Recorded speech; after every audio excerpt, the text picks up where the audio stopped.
Okay, so I'm Peter McGuinness.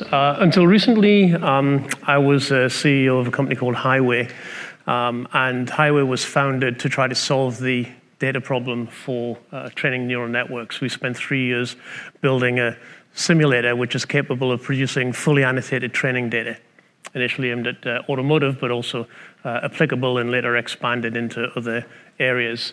I recently joined Mindtech, bringing all of the technology with me, and I'm doing exactly the same thing for that company.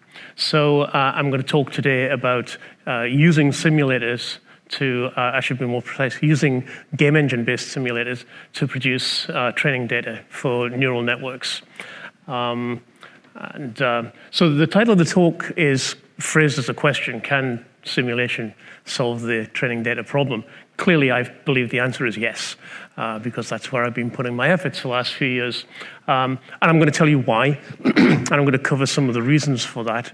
And I'm going to move on. And I'm going to try to give an outline of what the challenges are that are presented by using simulators to generate training data.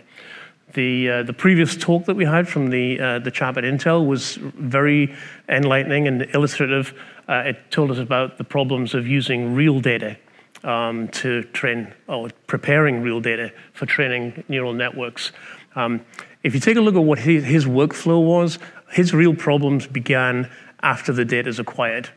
And so that's you get your data, and now you've got a big problem.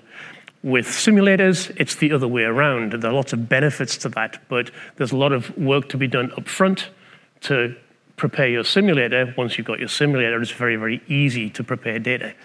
In my opinion, that gives a lot more flexibility, but it presents you with some challenges, and we'll go into that.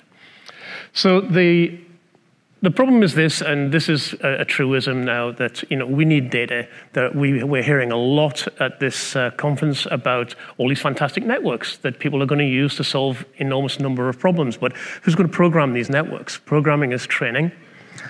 We don't hear a lot about this problem. We hear a lot about network architectures and performances and the speed of training.